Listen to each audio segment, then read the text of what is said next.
ಶಾಲೆಯಲ್ಲಿ ಬೀಳ್ಕೊಡುಗೆ ಸಮಾರಂಭವನ್ನು ಹಮ್ಮಿಕೊಂಡಿದ್ದೇವೆ. ಈ ಒಂದು ಕಾರ್ಯಕ್ರಮಕ್ಕೆ ನಮ್ಮ ಕೇಂದ್ರ ಬಿಂದುವಾದಂಥ ಶ್ರೀಯುತ ಮುರಳೀಧರ್ ಸರ್ ಅವರು ನಮ್ಮ ಈ ಒಂದು ಕಾರ್ಯಕ್ರಮಕ್ಕೆ ಆಗಮಿಸಿದ್ದಾರೆ. ಅವರಿಗೆ ನಮ್ಮ ಶಾಲೆಯ SDMC ಪರವಾಗಿ ಹಾಗೂ ವೈಯಕ್ತಿಕವಾಗಿ ಸ್ವಾಗತವನ್ನು ಬಯಸುತ್ತೇವೆ. ಅಧ್ಯಕ್ಷರಾದಂಥ ಶ್ರೀಯುತ ಚಂದ್ರೂರವರು ಆಗಮಿಸಿದ್ದಾರೆ. ಅವರಿಗೆ ವೈಯಕ್ತಿಕವಾಗಿ ಶಾಲೆಯ ಪರವಾಗಿ ಸ್ವಾಗತವನ್ನು ಕಲ್ಲವಿಯವರು ಕೂಡ ಆಗಮಿಸಿದ್ದಾರೆ. ಅವರು ಕೂಡ ರಾಜ್ಯ ಅಧ್ಯಕ್ಷರಾದಂಥ ಶ್ರೀಯುತ ಕುಮಾರ್ ಅವರು ಕೂಡ ಈ ಒಂದು ಕಾರ್ಯಕ್ರಮದಲ್ಲಿ ಆಗಮಿಸಿದ್ದಾರೆ. ಪ್ರಥಮ ಸಂಸ್ಥೆಯ ಶ್ರೀಯುತ ಶ್ರೀಕಾಂತ್ ಅವರು ಕೂಡ ಈ ಒಂದು ಕಾರ್ಯಕ್ರಮದಲ್ಲಿ ಭಾಗಿಯಾಗಿದ್ದಾರೆ. ಬಸವಣ್ಣ ಅವರು ಕೂಡ ಈ ಒಂದು ಕಾರ್ಯಕ್ರಮದಲ್ಲಿ ಭಾಗಿಯಾಗಿದ್ದಾರೆ. ಅವರಿಗೂ ಕೂಡ ಸ್ವಾಗತವನ್ನು ಬಯಸುತ್ತೇನೆ.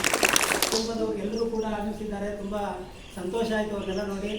ಅವರು ಕೂಡ ನಮ್ಮ ಶಾಲೆಯ ಪರವಾಗಿ ಮತ್ತು SDMC ಪರವಾಗಿ ಸ್ವಾಗತವನ್ನು ಬಯಸುತ್ತೇನೆ. ಬಗ್ಗೆ ಒಂದೆರಡು ಮಾತನಾಡಲು ಬಯಸುತ್ತೇನೆ. ಇವರು ನಮಗೆ ಪಾಠ ಕಲಿಸ್ತಿದ್ರು ಮತ್ತು ಜೀವನ ಶೈಲಿನ ಹೇಗೆ ರೂಪಿಸ್ಕೋಬೇಕು, ಹೆಂಗಿರಬೇಕು ಮತ್ತು ಯಾವ ಥರ ಮಾತಾಡಬೇಕು, ಮುಂದೆ ಹೆಂಗಿರುತ್ತೆ ಜೀವನ ಹೇಗಿರುತ್ತೆ ಅಂತೆಲ್ಲ ಹೇಳ್ಕೊಡ್ತಿದ್ರು. ಮತ್ತು ಇವರು ನಮ್ಮ ಮುಂದೆ ಓದು ಯಾವ ಥರ ಇರುತ್ತೆ, ಹೆಂಗೆ ಓದಬೇಕು, ನಾವು ತಂದೆ ತಾಯಿಗೆ ಮರ್ಯಾದೆ ಕೊಡಬೇಕು, ಅವ್ರ ಬೆಲೆ ಕೊಡಬೇಕು, ಇದನ್ನೆಲ್ಲ ಹೇಳ್ಕೊಡ್ತಿದ್ರು. ಅವರು ಹೋಯ್ತಿರೋದು ನಮಗೆ ತುಂಬ ಬೇಜಾರಾದ ವಿಚಾರ. ಅದರಿಂದ ಅವ್ರನ್ನ ಖುಷಿಯಿಂದ ಕಳಿಸ್ಕೊಂಡಿಲ್ಲ ಅಂತ ನನ್ನ ಪಾಠ ಮಾಡೋದ್ರಲ್ಲಿ ಹೆಚ್ಚೆಚ್ಚು ವಿಷಯಗಳನ್ನ ಹೇಳ್ಕೊಡ್ತಾರೆ. ಮತ್ತು ಅವರು ಪಾಠ ಮಾಡೋದ್ರಲ್ಲಿ ಮಕ್ಕಳು ಕೇಳಲಿ ಅಂತ ಒಂದು ಸ್ವಲ್ಪ ಕಾಮಿಡಿಗಳು ಮಾಡ್ತಾರೆ. ಅವರು ಪಾಠ ಮಾಡೋದಂದ್ರೆ ಎಲ್ಲರಿಗೂ ಇಷ್ಟ. ಅವರು ಮಕ್ಕಳಿಗೆಲ್ಲ ಕಾಮಿಡಿ ನಡೆಸ್ತಾರೆ. ಆಮೇಲೆ ಮಕ್ಕಳನ್ನ ಖುಷಿಯಾಗಿ ಆಟಾಡಿಸ್ತಾರೆ. ಅವರು ಎಷ್ಟೋ ವರ್ಷಗಳಿಂದ ಇಲ್ಲಿ ಅವರು ಪಾಠ ಮಾಡ್ತಿದ್ದಾರೆ. ಪಾಠ ಮಾಡೋದ್ರ ಜೊತೆಗೆ ಮುಂದೆ ಹೆಂಗಿದೆ ಜೀವನ ಶೈಲಿ ಹೆಂಗಿದೆ, ಈ ಥರ ಬದುಕಬೇಕು ಅಂತ ಎಲ್ಲ ಹೇಳ್ಕೊಟ್ಟಿದ್ದಾರೆ. ಪಾಠ ಬಗ್ಗೆ ಅದಕ್ಕಿಂತ ಇನ್ನೂ ಹೆಚ್ಚು ವಿಚಾರಗಳನ್ನ ಹೇಳ್ಕೊಟ್ಟಿದ್ದಾರೆ.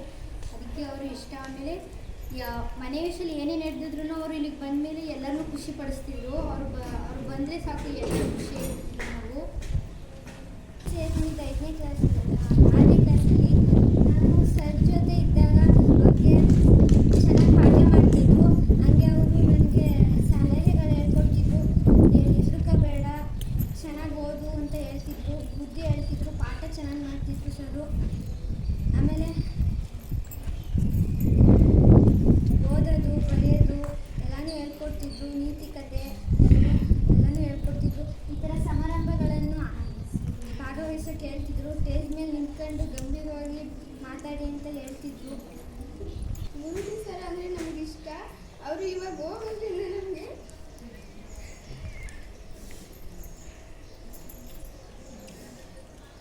ಬೇಜಾರಾಗ್ತಿದೆ. ಅವರು ಪಾಠ ಮಾಡೋ ಹೊತ್ತಲ್ಲಿ ನಮಗೆ ಯಾರು ನೋಟ್ಸ್ ಬರ್ದಿಲ್ಲ ಅವ್ರಿಗೆ ಹೊಡಿತಿರ್ಲಿಲ್ಲ, ಪ್ರೀತಿಯಿಂದ ಹೇಳ್ತಿದ್ರು ಬರ್ಕೋಬೇಕು ಅಂತ. ಇಷ್ಟು ಮುರಳಿ ಸರ್ ನಮಗೆ ಪಾಠನೆಲ್ಲ ಚೆನ್ನಾಗಿ ಹೇಳ್ಕೊಡ್ತಿದ್ರು. ಅವರು ಬೇರೆ ಸ್ಕೂಲ್ ಹೋಗೋಕೆ ನಾವು ಬಿಟ್ಕೊಡೋಕೆ ನಮಗೆ ಇಷ್ಟ ಇಲ್ಲ. ನಮಗೆ ಪಾಠ ಮಾಡ್ತಿದ್ರು. ಪಾಠಕ್ಕಿಂತ ಜಾಸ್ತಿ ಜೀವನದಲ್ಲಿ ಮುಂದೆ ಏನೇನು ಮಾಡಬೇಕು, ನೀವು ಯಾವ ಕೆಲಸಕ್ಕೆ ಸೇರಬೇಕು, ನೀವು ಚೆನ್ನಾಗಿ ಓದ್ತೀರಾ ಅಂತಂತೆಲ್ಲ ಹೇಳ್ತಿದ್ರು. ಸರು ಜಾಸ್ತಿ ಪಾಠದ ಮಾಡೋಕ್ಕಿಂತ ಮುಂಚೆ ಪಾಠದ್ದು ಫಸ್ಟ್ ಹೆಡ್ಡಿಂಗ್ದು ಅರ್ಥ ಮಾಡ್ಕೊಳ್ಳಿ ತಿಳಿಸಿ ಅಂತ ಹೇಳ್ತಿದ್ರು. ಮುರಳಿ ಸರ್ ನಮ್ಮೆಲ್ಲರಿಗೂ ನಮ್ಮ ಫ್ರೆಂಡ್ಸಲ್ಲಿ ಹೇಳಿದಂತೆ ಅವರು ಚೆನ್ನಾಗಿ ಪಾಠ ಮಾಡಿದ್ದಾರೆ. ಹಾಗೂ ಅವ್ರ ಕಾಲದಲ್ಲಿ ಎಷ್ಟು ಕಷ್ಟ ಇತ್ತು ಅಂತ ನಮ್ಮ ಜೊತೆನೆಲ್ಲ ಹೇಳ್ಕೊಂಡಿದ್ದಾರೆ. ಆದರೂ ನಿಮ್ಮ ಮುಂದೆ ಚೆನ್ನಾಗಿ ಓದಬೇಕು, ಅಪ್ಪ ಅಮ್ಮನ ಸಾಕಬೇಕು, ಅಪ್ಪ ಅಮ್ಮನ ಚೆನ್ನಾಗಿ ನೋಡ್ಕೋಬೇಕು ಅಂತ ಅವ್ರು ಹೇಳ್ಕೊಂಡಿದ್ದಾರೆ. ಹಾಗೂ ಅವರು ಮುಂದೆ ಜೀವನ ಕಷ್ಟ ಇರುತ್ತೆ, ನೀವು ಓದಲಿಲ್ಲ ಅಂದರೆ ಮಾಮೂಲಿ ಬೀದಿಲಿ ತಿರ್ಗತ್ತಲ್ಲ ಆ ಥರ ಎಣ್ಣೆ ಸಿಗರೇಟ್ ಆ ಥರ ಹೊಟ್ಟೆಲಿ ತಿರ್ಬೇಕಾಗುತ್ತೆ ಅಂತೆಲ್ಲ ಹೇಳ್ಕೊಡ್ತಾರೆ. ಸರ್ ಪಾಠ ಮಾಡೋದಕ್ಕಿಂತ ಹೆಚ್ಚಾಗಿ ಅವರು ಏನೇನು ಕಷ್ಟ ಆಗ್ತಿದ್ರು ಓದೋಕ್ಕೆ, ನೀವು ಓದಿ ಮುಂದೆ ಬನ್ನಿ, ಎಲ್ಲರ ಥರ ಆಗಬೇಡಿ ಅಂತ ಹೇಳ್ಕೊಡ್ತಿದ್ರು. ಮತ್ತು ಅರ್ಥ ಮಾಡಿಸ್ತಿದ್ರು. ಆಮೇಲೆ ಪಾಠದಲ್ಲಿರೋ ಹೆಚ್ಚು ಪಾಠಕ್ಕೆ ಹೆಚ್ಚಕ್ಕಿಂತ ಪಾಠ ಎಲ್ಲನೂ ಹೆಚ್ಚು ವಿಷಯಗಳನ್ನು ಹೇಳ್ಕೊಡ್ತಿದ್ರು. ಸಮಾಜದಲ್ಲಿ ಏನಕ್ಕೆ ಕಲಿಬೇಡಿ, ಸಿಗರೇಟ್ ಎಲ್ಲ ಕಲಿಬೇಡಿ ಫಸ್ಟ್ ಹೇಳಿದ ಮಾತು ಇಲ್ಲಿನ ಪರಿಸರನ ಪರಿಚಯ ಮಾಡಿದ್ರು. ಪ್ರತಿ ಸರಿ ನಾವು ಊಟ ಕುತ್ಕೊಂಡಾಗ ಅವ್ರು ಹೇಳ್ತಾ ಇದ್ದಿದ್ದು ಇಲ್ಲಿನ ಮಕ್ಕಳ ಬ್ಯಾಕ್ಗ್ರೌಂಡ್ ಹೇಗೆ, ಅವರು ಅಂದರೆ ಯಾವ ಥರ ಎಜುಕೇಷನ್ ಕೊಡಬೇಕು ಅನ್ನೋದು ಅಲ್ಲಿನ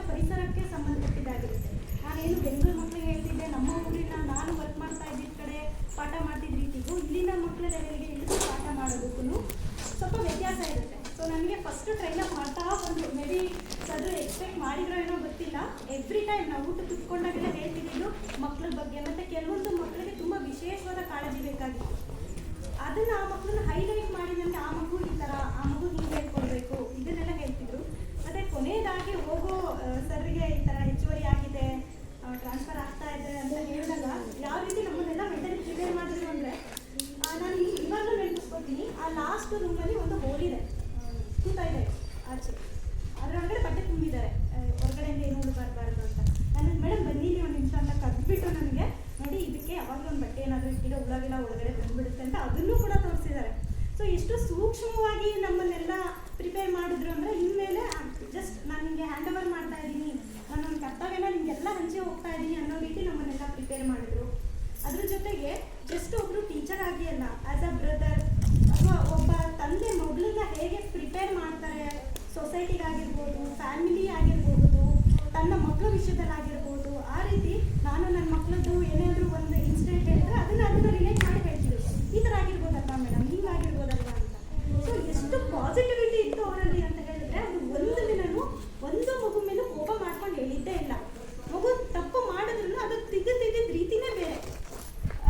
ತಮಾಷೆಯಾಗಿ ಅನ್ನಿಸ್ಬೋದು, ಆ ಮಗು ಹೇಳ್ದಂಗೆ ತಮಾಷೆ ಅಂತ ಅನ್ನಿಸ್ಬೋದು, ಬಟ್ ಅದರಲ್ಲಿ ಅದು ತಿದ್ದೋ ರೀತಿ ಇರ್ತಿತ್ತಲ್ಲ, ಅದು ನಿಜವಾಗ್ಲೂ ಮನಸ್ಸಿಗೆ ನಾಗ್ತಾ ಇತ್ತು. ಎಮೋಷ್ನಲ್ ಥಾಟ್ಸ್ ಅಪಾರ್ಟ್ ಅಂದರೆ ನಾವೇನು ಎಮೋಷನಲ್ ಆಗಿ ಹೇಳೋ ವಿಷಯಗಳು ಬಿಟ್ಟು, ಇದು ನಾವೆಲ್ಲ ಒಂದು ಸಿಸ್ಟಮಲ್ಲಿ ಇದ್ದೀವಿ. ಅಂದರೆ ಗೌರ್ಮೆಂಟ್ ಅಂಡರಲ್ಲಿ ನಾವೆಲ್ಲ ವರ್ಕ್ ಮಾಡ್ತಾ ಇರೋದ್ರಿಂದ ಗೌರ್ಮೆಂಟ್ ರೂಲ್ಸ್ನ ನಾವು ಫಾಲೋ ಮಾಡಲೇಬೇಕಾಗಿತ್ತು.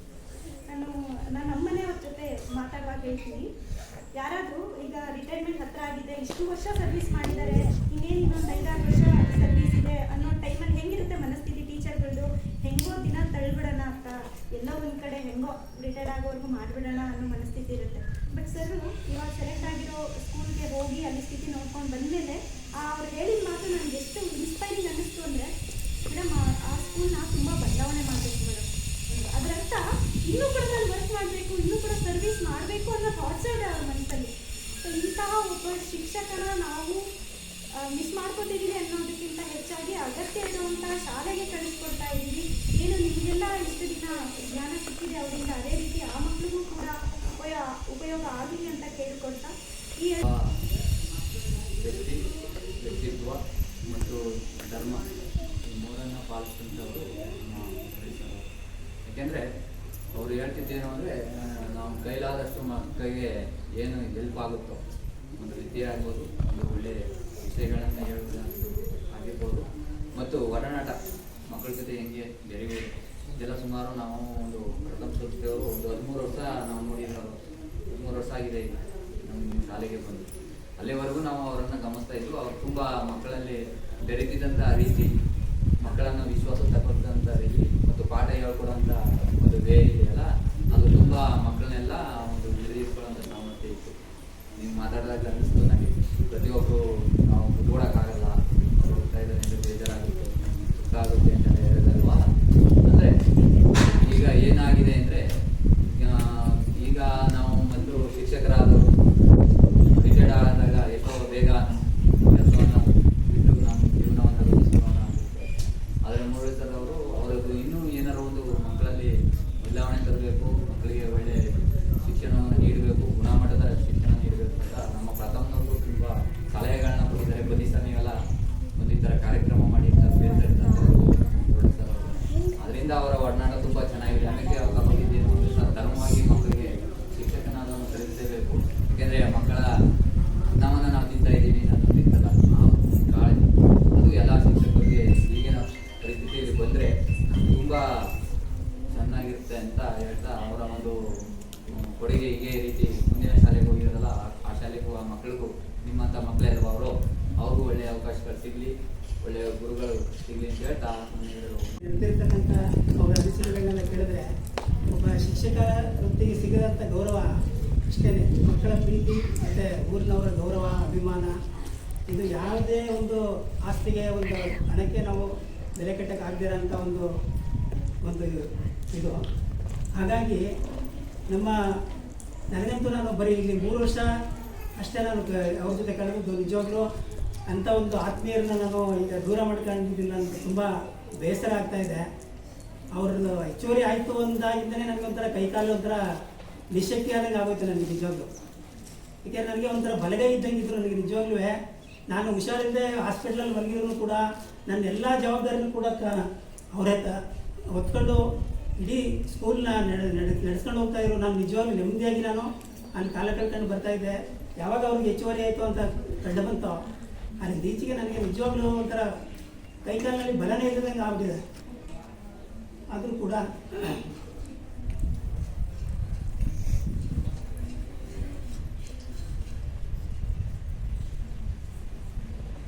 ಈ ವಿಶ್ವಾಸ ಅಭಿಮಾನ ಹೀಗಿರಲಿ, ಮುಂದಿನ ಜೀವನ ಅವ್ರಿಗೆ ಚೆನ್ನಾಗಿರಲಿ ಅಂತ ಹಾರೈಸ್ತಾ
ಈ ಒಂದು ವೇದಿಕೆಯನ್ನು ಅರೇಂಜ್ ಮಾಡಿ ಇದಕ್ಕೆಲ್ಲ ಕಾರಣಕರ್ತರಾದಂಥ ಅಧ್ಯಕ್ಷರು, ಉಪಾಧ್ಯಕ್ಷರುಗಳು, ಮೆಂಬರ್ಗಳು ಮತ್ತು ಮುಖ್ಯ ಶಿಕ್ಷಕರು, ಸಹ ಶಿಕ್ಷಕರಿಂದ ಹಾಗೂ ಮಕ್ಕಳು, ನನ್ನ ಹಳೆಯ ವಿದ್ಯಾರ್ಥಿಗಳು ಎಲ್ಲರಿಗೂ ಕೂಡ ನನ್ನ ಕೈ ಮುಗಿದು ನಿಮ್ಮನ್ನು ಧನ್ಯವಾದಗಳನ್ನ ತಿಳಿಸ್ತಾ ಇದ್ದೀನಿ. ಇವತ್ತು ಇಷ್ಟೊಂದು ಮನುಷ್ಯರಿಗೆ ಒಂದು ತಲೆ ಹೋದ್ಮೇಲೆ ತಲೆ ಜಾಸ್ತಿ ಅಂತ ಗೊತ್ತಾಗುತ್ತೆ. ಅವನು ಪ್ರಾಣ ಹೋಗ್ಬೋದು ಅಥವಾ ಒಂದು ಸ್ಥಳದಿಂದ ಬೇರೆ ಕಡೆ ಹೋದಾಗಲೇ ಅವ್ನ ಬೆಲೆ ಗೊತ್ತಾಗಲ್ಲ ಅನ್ನೋದು 100ಕ್ಕೆ ಮಕ್ಕಳಿಗೆ ಹೇಳ್ಕೊಟ್ಟಿದೆ. ಇವತ್ತು ಅದು ನನಗೆ ಅನುಭವ ಆಯ್ತು ಇವತ್ತು. ಹಾಗಾಗಿ ಈ ಋಣನ ನನ್ನ ಜೀವನದಲ್ಲಿ ಸಹಾಯ ತನಕ ಯಾವತ್ತೂರು ಜನ, ಯಾವತ್ತೂರು ಮಕ್ಕಳನ್ನ ಯಾವತ್ತೂ ಮರೆಯಲಿಕ್ಕೆ ಸಾಧ್ಯನೇ ಇಲ್ಲ ಅಂತ ಒಂದು ಸಂದರ್ಭವನ್ನು ಕ್ರಿಯೇಟ್ ಮಾಡಿದ್ದೀನಿ. ನನಗೆ ನಾನು ಇಷ್ಟು ವರ್ಷ ಏನಿಲ್ಲಿ ಬಂದು ಸೇವೆ ಮಾಡಿದ್ದೀನಿ ಅದೆಲ್ಲವೂ ಕೂಡ ದುಪ್ಪಟ್ಟು ಸುಖವನ್ನು ನನಗೆ ವಾಪಸ್ ಕೊಟ್ಟಿದ್ದೀರಾ ಇವತ್ತು ನೀವು. ಅದಕ್ಕೆ ನಾನು ಆಭಾರಿಯಾಗಿರ್ತೇನೆ, ನಾನು ಋಣಿಯಾಗಿರ್ತೇನೆ ನಿಮಗೆ ಅಂತ ಹೇಳ್ತಾ ಇದ್ದೀನಿ. ಮತ್ತೆ ನನ್ನ ವೈಯಕ್ತಿಕ ವಿಚಾರವಾಗಿ ನನ್ನ ಹೆಚ್ಚಿನ ಇದೇ ಫಸ್ಟ್ ನಾನು ಯಾವುದೋ ಒಂದು ವೇದಿಕೆ ಕರ್ಕೊಂಡ್ಬಂದಿರೋದು. ಈ 22 ವರ್ಷದ ನನ್ನ ವೃತ್ತಿ ಜೀವನದ ಜರ್ನಿಯಲ್ಲಿ ಅನ್ಯತಾ ಭಾವಿಸ್ಬೇಡಿ ಅನ್ನೋ ವೈಯಕ್ತಿಕ ವಿಚಾರ. ಅವಳು ನನ್ನ ಸೇವೆ ಮಾಡಿ ಇಷ್ಟು ದಿನ ನನ್ನನ್ನು ಸಂತೋಷವಾಗಿ ಪಾಠ ಮಾಡೋಕ್ಕೆ ಅವಕಾಶ ಮಾಡಿಕೊಟ್ಟಿದ್ದಾಳಲ್ಲ, ಅವಳಿಗೆ ಎಲ್ಲೂ ಸಿಕ್ಕಿಲ್ಲ. ನಾನು ಅವಳಿಗೆ ಧನ್ಯವಾದಗಳನ್ನ, ಕೃತಜ್ಞತೆಗಳನ್ನ, ಅವಳಿಗೆ ಥ್ಯಾಂಕ್ಸ್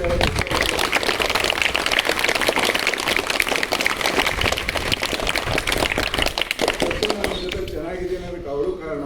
ಹೇಗೆ ನೀವೆಲ್ಲ ನನಗೆ ಪಾಠ ಮಾಡಲಿಕ್ಕೆ ಶಾಲಾ ವಾತಾವರಣದಲ್ಲಿ ನನ್ನನ್ನು ಚೆನ್ನಾಗಿ ನೋಡ್ಕೊಂಡಿದ್ದೀರೋ ಅದೇ ರೀತಿ ನನ್ನ ವೃತ್ತಿ ಜೀವನದಲ್ಲ, ನನ್ನ ದಾಂಪತ್ಯ ಜೀವನದಲ್ಲಿ ಅಷ್ಟೇ ಸುಖವಾಗಿ ನನ್ನ ಇಲ್ಲಿವರೆಗೂ ಕರ್ಕೊಂಡ್ಬಂದಿದ್ದಾರೆ. ನಿಮ್ಮ ಜೊತೆ ನಾನು ದಿನ ಸಂತೋಷ ಆಗಿದ್ದೀನಿ ಅಂದರೆ ಅದು ಅವಳು ಕಾರಣನೇ.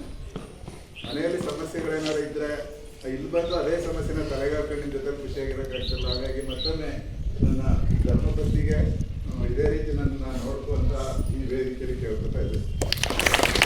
ನಿಮ್ಮ ಭವಿಷ್ಯ ಇಂಪಾರ್ಟೆಂಟು. ಭವಿಷ್ಯನ ರೂಪಿಸ್ಕೊಳ್ಳಿ. ವಿದ್ಯೆ ಇಲ್ಲದೆ ಏನೂ ಸಾಧಿಸೋಕ್ಕಾಗಲ್ಲ ಈ ಜೀವನದಲ್ಲಿ. ಇವತ್ತು ಫಾಸ್ಟಾಗಿ ಹೋಗ್ತಾ ಇದೆ. ಭಾರ್ಗವಿ ಮೇಡಮ್ ಇದ್ದಾರೆ, ತುಂಬ ನಾಲೆಡ್ಜಬಲ್. ಜ್ಯೋತಿ ಮೇಡಮ್ ಇದ್ದಾರೆ, ತುಂಬ ನಾಲೆಡ್ಜಬಲ್. HM ಸರ್ ಇದ್ದಾರೆ. ಮಮತಾ ಮೇಡಮ್ ಇದ್ದಾರೆ, ಅವರ ಉಪಸ್ಥಿತಿಯಲ್ಲಿ ಅವರು ಕೂಡ ನನಗೆ ಅವರು ಸಪೋರ್ಟ್ ಮಾಡಿದ್ದಾರೆ. ಅವರು ಕೂಡ ನಾನು ಅವ್ರಿಗೆ ಆಭಾರಿಯಾಗಿರ್ತೀನಿ ಅಂತ ಹೇಳ್ತಾ, ಮೇಡಮ್ನ ವಿದ್ಯುತ್ ಬಗ್ಗೆ ಕೆಣಕ್ತಾ ಹೋಗಿ ಸುಮ್ಮನೆ ನಾನು ಊಟಕ್ಕೆ ಕೂತ್ಕೊಂಡಾಗ ಅವ್ರನ್ನ ಅದನ್ನೇ ಮಾಡ್ತಿದ್ದೆ. ನಾವು ಏನಾದ್ರು ಒಂದು ಹೊಸ ವಿಚಾರ ಫಸ್ಟೇ ಸಾರಿ ಕೇಳ್ಬಿಡ್ತೆ, ಮೇಡಮ್ ನನಗೆ ಗೊತ್ತಿಲ್ಲ ವಿಚಾರ ನಿಮ್ಗೆ ಕೇಳ್ತಾ ಇರ್ತೀನಿ, ದಯವಿಟ್ಟು ಅನೇಕ ಹೋಗ್ಬೇಡಿ, ನಿಮ್ಗೆ ಚೆಕ್ ಮಾಡ್ತಾ ಇಲ್ಲ ನಾನು, ನನಗೆ ಕೆಲವೊಂದು ವಿಚಾರಗಳು ಬೇಕು ಅಂತ ಜ್ಯೋತಿ ಮೇಡಮ್ನ, ಭಾರ್ಗವಿ ಮೇಡಮ್ನ, HM ಸರ್ನ ಎಲ್ಲರನ್ನೂ ಕೂಡ ನಾನು ಕೆತ್ತಿ ಕೇಳಿದೆ. ಯಾಕೆಂದ್ರೆ ನಾನು ಇನ್ನೂ ಒಂದಷ್ಟು ವಿಷಯ ತಿಳ್ಕೊಬೇಕು ಅನ್ನೋ ಆಸೆ ನನಗೆ. ನನಗೆ ವಯಸ್ಸಾಗ್ತಾ ಇದೆ, ಯಾಕೆ ಬೇಕು ನನಗೆ, ಮಕ್ಕಳೆಲ್ಲ ದೊಡ್ಡವರಾಗಿದ್ದಾರೆ, ನನಗೆ ಯಾಕೆ ಬೇಕು ವಿಷಯ ಅನ್ನೋದೆಲ್ಲ ದಿನಾ ತಿಳ್ಕೊತಾ ಹೋಗ್ಬೇಕು ಮನುಷ್ಯ, ಅವಾಗಲೇ ಈ ಸಮಾಜದಲ್ಲಿ ಬದುಕಬೇಕಾಗೋದು ಒಳ್ಳೆ ರೀತಿಯಲ್ಲಿ ಅನ್ನೋದು ನನ್ನ ಆಸೆ. ಹಾಗಾಗಿ ಅದೇ ಗುಣಗಳನ್ನು ನಿಮಗೂ ಕಲಿಸೋ ಪ್ರಯತ್ನ ಮಾಡ್ತಿದ್ದೆ ನಾನು. ಕೆಲ್ಸ್ತಾ ಹೋಗಿ ವಿದ್ಯುತ್ ಬಗ್ಗೆ ಕೆಲ್ಸ್ತಾ ಹೋಗಿ ಹೆಚ್ಚು ಜೀವನವನ್ನು ಕಟ್ಕೊಳ್ಳಿ, ಸುಭದ್ರವಾದ ಸಂಸಾರನ ಕಟ್ಕೊಳ್ಳಿ, ಬಡತನನ ಹೋಗ್ಸಿ ಮಕ್ಕಳ, ಬಡತನನ ಹೋಗ್ಸಿ. ಬಡತನ ನಾವು ಕಟ್ಕೊಂಡಿರೋಂಥ ಗಂಟಲು, ಚೆನ್ನಾಗಿ ದುಡಿರಿ, ವಿದ್ಯೆ ಕಲೀರಿ, ಸಂಪಾದನೆ ಮಾಡಿ, ಅಪ್ಪ ಅಮ್ಮನ ಚೆನ್ನಾಗಿ ಇಟ್ಕೊಳ್ಳಿ, ಎಲ್ಲರನ್ನೂ ಸುಖವಾಗಿಟ್ಕೊಳ್ಳಿ. ಒಳ್ಳೆ ಅಭ್ಯಾಸದಿಂದ ಮಾತ್ರ ಎಲ್ಲ ಗಳಿಸಕ್ಕೆ ಸಾಧ್ಯ ಆಗಿರೋದು. ಯಾವುದೇ ದುರಭ್ಯಾಸಕ್ಕೆ ಬೀಳಬೇಡಿ, ಚೆನ್ನಾಗಿ ಓದಿ. ನಾವೆಲ್ಲೇ ಇದ್ರು ನಿಮ್ಮ ಮನಸ್ಸಲ್ಲಿ ಉಳಿದ್ಬಿಡ್ತೀವಿ, ಅದೇ ನಮಗೆ ಲಂಚ. ಇನ್ನೇನು ಇಲ್ಲ ಲಂಚ. ನಮಗೆ ಬೇರೆ ಆಫೀಸ್ಗಳೆಲ್ಲ ಲಂಚ ತಗೊಂಡಿರ್ಬೇಕಲ್ಲ, ದುಡ್ಡು ತಗೊಂಡು ಕೆಲಸ ಮಾಡ್ಕೊಡ್ತಾರೆ. ನಮ್ಗೇನು ಇಲ್ಲ ನಿಮ್ಮಿಂದ ಲಂಚ ಸಿಗೋದೇನು ಅಂದರೆ, ನಾವು ಎಲ್ಲರೂ ವಯಸ್ಸಾದ್ಮೇಲೆ ಸಿಕ್ತಾಗ ನಾನು ಪೊಲೀಸ್ ಆಗಿದ್ದೀನಿ, ನಾನು ಇನ್ಸ್ಪೆಕ್ಟರ್ ಆಗಿದ್ದೀನಿ, ನಾನು ಲಾಯರ್ ಆಗಿದ್ದೀನಿ ಸರ್ ಅಂತಿರಲ್ಲ, ಅದೇ ನಮಗೆ ಕೊಡುವಂಥ ನೀವು ಲಂಚ. ಹಾಗೆ ಚೆನ್ನಾಗಿ ಓದಿ, ಚೆನ್ನಾಗಿ ವಿದ್ಯಾಭ್ಯಾಸ ಮಾಡಿ, ಚೆನ್ನಾಗಿ ವಿದ್ಯಾರ್ಥಿಗಳಾಗಿ ಈ ಸಮಾಜವನ್ನು ಕಟ್ಟಿ. ಇಡೀ ಆಲತ್ತೂರು ನಿಮ್ಮ ಕೈಲಿದೆ, ಆಲತ್ತೂರು ಮರ್ಯಾದೆ ನಿಮ್ಮ ಕೈಲಿದೆ, ಆಲತ್ತೂರು ಗೌರವ ನಿಮ್ಮ ಕೈಲಿದೆ. ಇಡೀ ಆಲತ್ತೂರನ್ನ ನೀವು ಅಭಿವೃದ್ಧಿಪಡಿಸಿ ಎಲ್ಲ ಮನೆಯವರು ಚೆನ್ನಾಗಿರಿ ಅಂತ ಹೇಳ್ತಾ, ಈ ಒಂದು ಕಾರ್ಯಕ್ರಮದಲ್ಲಿ ಯಾರ್ಯಾರು ಕಾರಣಕರ್ತರಾಗಿರ್ಬೇಕಿಲ್ಲ, ಈ ಥರ ಹಾಡುಗಳು, ಈ ಥರ ಮಧ್ಯೆ ನಿಲ್ಲಿಸಿ ಎಲ್ಲೂ ನಾನು ಎಕ್ಸ್ಪೆಕ್ಟೇಷನೇ ಮಾಡಿಲ್ಲ. ಏನೋ ಕರೀತಾರೆ, ಒಂದೆರಡು ಹಾರಾಡ್ತಾರೆ, ಮಾಮೂಲಿ ನನ್ನ ಮಕ್ಕಳು ಅದನ್ನೇ ಹೇಳ್ತಾರೆ, ನನ್ನ ಮನೆ ಮಗನಿಗೆ ಅವನು ಅರ್ಜೆಂಟು ಎಲ್ಲ ಹೋಗ್ಬೇಕಿತ್ತು, ಅವನು ಹೋಗ್ಬಿಟ್ಟು ಮಂಗಳೂರು ಹೊಟ್ಟಿಲ್ಲ, ಅವನು ಕೂಡ ನಾನು ದುಡ್ಡು ಟ್ರಾನ್ಸ್ ಹೊರಗೆ ಬಂದಿರ್ಬೇಕಾದ್ರೆ ಅಂತ ಕೇಳ್ಕೊಂಡೆ. ಒಂದು ಅರ್ಧ ಗಂಟೆಗೆ ನಮ್ಮ ಫಂಕ್ಷನ್ ಮುಗಿದೋಗ್ಬಿಟ್ಟು ಬರೀ ಅರ್ಧ ಗಂಟೆ ಅಂತ ಎಲ್ಲ ಶಾಲೆಗಳು ಹಂಗೆ ಮಾಡೋದು, 1/2 hour ಮಾಡ್ತಾರೆ, ಒಂದು ಹಾರಾಡ್ತಾರೆ, ಒಂದಷ್ಟು ಮಾತಾಡ್ಬಿಟ್ಟು ಕಳಿಸ್ಬಿಡ್ತಾರೆ. ನೀವು ಈ ಮಟ್ಟಕ್ಕೆಲ್ಲ ಅರೇಂಜ್ ಮಾಡಿ ಈ ಥರ ಎಲ್ಲ ಇಷ್ಟೊಂದು ಜನ ಬಂದು ಈ ಥರ ಎಲ್ಲ ಮಾಡಿದಿರಿ ಅಂದರೆ ನಾನು ಆಭಾರಿ ಅಂದರೆ ಅದು ಹೇಳಲಿಕ್ಕೆ ಆಗಲ್ಲ, ಅದು ಮಾತುಗಳು ಬರ್ತಾ ಇಲ್ಲ ನನಗೆ. ದೇವರು ನಿಮಗೆ ಒಳ್ಳೇದು ಮಾಡಲಿ. ಈ ಕಾರ್ಯಕ್ರಮದಲ್ಲಿ ಭಾಗವಹಿಸಿದಂಥ ಎಲ್ಲರಿಗೂ ಕೂಡ ನಾನು ತುಂಬ ಹೃದಯದ ಧನ್ಯವಾದಗಳನ್ನ ಹೇಳ್ತೀನಿ. ಸ್ಟಾಫ್ಗೆ ಧನ್ಯವಾದಗಳನ್ನ ಹೇಳ್ತಾ ಇದ್ದೀನಿ, HM ಅಧ್ಯಕ್ಷರಿಗೆ, ಮಹೇಶ್ವರಿಗೆ ಎಲ್ಲರೂ ಕೂಡ ನಾನು ಧನ್ಯವಾದಗಳನ್ನ ಹೇಳ್ತಾ, ಇದೇ ಅಭಿಮಾನವನ್ನು ಇಟ್ಕೊಳ್ಳಿ. ಈಗಿರುವಂಥ ಶಿಕ್ಷಕರು ಕೂಡ ಇದೇ ಅಭಿಮಾನದಿಂದ ಇದೇ ರೀತಿ ನಡ್ಕೊಂಡು ಇದೇ ರೀತಿ ವಿದ್ಯೆಯನ್ನು ಕಲಿತೀರಿ ಅಂತ ಹೇಳ್ತಾ, ಅಡುಗೆಯವ್ರಿಗೆ ಇದಕ್ಕೂ ಕೂಡ ಧನ್ಯವಾದಗಳು. ನಿಮಗೆ ಇಷ್ಟು ವರ್ಷ ನಮ್ಮನ್ನು ಸಾಕಿದ್ದೀರಾ. ಶನಿವಾರ ಕರೆಕ್ಟಾಗಿ ತಿಂಡಿ ತಂದು ಕೊಡೋದು, ಕಾಫಿ ಟೈಮಿಗೆ ಕಾಫಿ ಕೊಡಿಸೋದು, ಮಕ್ಕಳು ಟೈಮ್ ಊಟಕ್ಕೆ ಮಕ್ಕಳು ಕೊಡೋದು, ಯಾರು ಮಾಡಲ್ಲ ಆ ಥರ ಕ್ರಮ. ನಾನು ನಿಜವಾಗ್ಲೂ ನಿಮ್ಮನ್ನು ಕೂಡ ಮನೇಲಿ ಹೇಳ್ತಿದ್ದೆ, ಇವತ್ತೇ ಅಂತಲ್ಲ ಪ್ರತಿದಿನ ನಿಮ್ಮನ್ನು ನೆನೆಸ್ಕೊಳ್ತೀನಿ ನಾನು. ಇವತ್ತು ಕಾಫಿ ಚೆನ್ನಾಗಿತ್ತು, ತಿಂಡಿ ಹೆಂಗೆ ಮಾಡಿದ್ದು, ನಿಮಗೆ ಆ ಥರ ಮಾಡೋಕ್ಕೆ ಬರಲ್ಲ ಅಂತ ರೈತರು ಸುಮ್ಮನೆ ಮನೇಲಿ. ಆದರೂ ಕೂಡ ಇಷ್ಟೊಂದು ನಮ್ಮನ್ನು ನೋಡ್ಕೊಂಡಿರೋದಕ್ಕೆ ನಿಮಗೂ ಕೂಡ ಧನ್ಯವಾದಗಳನ್ನ ತಿಳಿಸ್ತೀನಿ. ಈ ಊರಿನ ಗ್ರಾಮಸ್ಥರು, ಈ ಊರಿನ ಜನ ಎಲ್ಲರೂ ಕೂಡ ಇಷ್ಟೊಂದು ಅಭಿಮಾನ ಇಟ್ಟಿದ್ದೀರಾ. ಈ ಶಾಲೆಗೋಸ್ಕರ ದುಡಿಲಿಕ್ಕೆ ನನ್ನನ್ನು ಹಾಗೆ ಕಳಿಸ್ತಾ ಇಲ್ಲ, ತುಂಬ ಒಂದು ತೃಪ್ತಿಯ ಗಂಟೆಯನ್ನು ನಾನು ಕೈ ಕೊಟ್ಟು ಕಳಿಸ್ತಾ ಇದ್ದೀರ. ಅದು ನನಗೆ ಸಾಕಾಗಿದೆ. ನಾನು ಹಾಗಾಗಿ ಈ ರೋಡೆಲ್ಲ ಓಡಾಡ್ತಿರ್ತೀನಿ, ಮಕ್ಕಳು ನಿಮ್ಮನ್ನು ಭೇಟಿ ಮಾಡ್ತಿರ್ತೀನಿ, ಸ್ಕೂಟಲ್ಲಿ ಹೋಗ್ಕೊಂಡು ಚೆನ್ನಾಗಿ ಓದಿ ಅಂತ ಹೇಳ್ತಾ, ಸಮಯದ ಅಭಾವ ಇರೋದ್ರಿಂದ ಹೆಚ್ಚಿಗೆ ಮಾತಾಡ್ಲಿಕ್ಕೆ ಆಗ್ತಾ ಇಲ್ಲ. ನೋವು ತುಂಬ ಇದೆ ನನಗೆ, ಆದರೂ ಕೂಡ ಹೋಗಲೇಬೇಕಾದ ಅನಿವಾರ್ಯತೆಯಿಂದ ಇವತ್ತು ಬೀಳ್ಕೊಡಕ್ಕೆ ಸಮಾರಂಭ ಇಟ್ಕೊಂಡು ಮಾಡಿದ್ದಕ್ಕೆ, ಇದೊಂದು ಫಂಕ್ಷನ್ ಮಾಡಿಕೊಟ್ಟಿದ್ದಕ್ಕೆ, ಒಬ್ಬ ಟೀಚರ್ ಅಂತ ನಾನು ಗುರುತಿಸಿದ್ದಕ್ಕೆ, ಒಬ್ಬ ವ್ಯಕ್ತಿ ಅನ್ನೋದು ಗುರುತಿಸಿದ್ದಕ್ಕೆ, ಊರಿನ ಜನಕ್ಕೆ ಮತ್ತು ನನ್ನ ಸ್ಟಾಫ್ಗೆ, ನನ್ನ ಎಲ್ಲ ಬಂಧು ಮಿತ್ರರಿಗೆ ಹಾಗೂ ಮಕ್ಕಳಿಗೆ, ಊರಿನ ಜನಗಳಿಗೆ, ಪ್ರಥಮ ಸಂಸ್ಥೆಯವರಿಗೆ, ಅಡುಗೆ ಸಿಬ್ಬಂದಿಗೆ ಮತ್ತು ವಯಸ್ಸಾದ ನಮ್ಮ ಯಜಮಾನ ಮನೆ ಫೋನ್ ಮಾಡಿ ಅಳ್ತಿದ್ರು. ನನಗೆ ಹೊಟ್ಟೆ ಹೊರಬಿಟ್ಟು ಮನೇಲಿ ಅಳ್ತಾ ಕೂತಿದ್ದೆ ನಾನು. ಹೋದ ವಾರ ಫೋನ್ ಮಾಡಿದ್ರು, ಸರ್ ನಂಗೆ ಗೊತ್ತಾಗಲ್ಲ ಹಿಂಗೆ ಹೊಂಟೋಗಿದ್ದೀರಿ, ನಮ್ಮನ್ನೆಲ್ಲ ಹಿಂಗೆ ಬಿಟ್ಟು ಹೊಂಟೋದಲ್ಲ ಸರ್, ಯಾಕೆ ಇರೋಕ್ಕಾಗಲ್ಲ ಸರ್, ಏನೋ ಸಹಾಯ ಮಾಡ್ಬೇಕಾದ್ರೆ. ಒಂದು ವಯಸ್ಸಾದ ಜೀವ ಎಲ್ಲೋ ಕೂತ್ಕೊಂಡು ಒಂದು ಫೋನ್ ಮಾಡಿ ಹೇಳ್ತಾರೆ ಅಂದರೆ ಅದು ನನ್ನ ಮೇಲಿರೋಂಥ ಗೌರವನ ಬಿಂಬಿಸ್ತದೆ.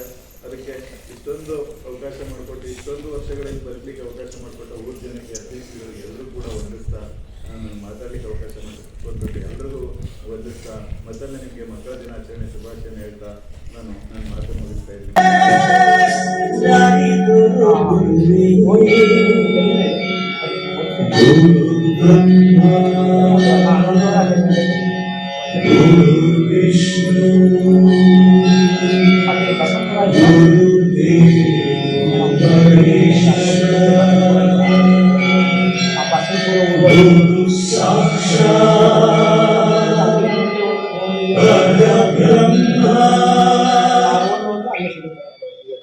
Sai Shri Gurave Namaha.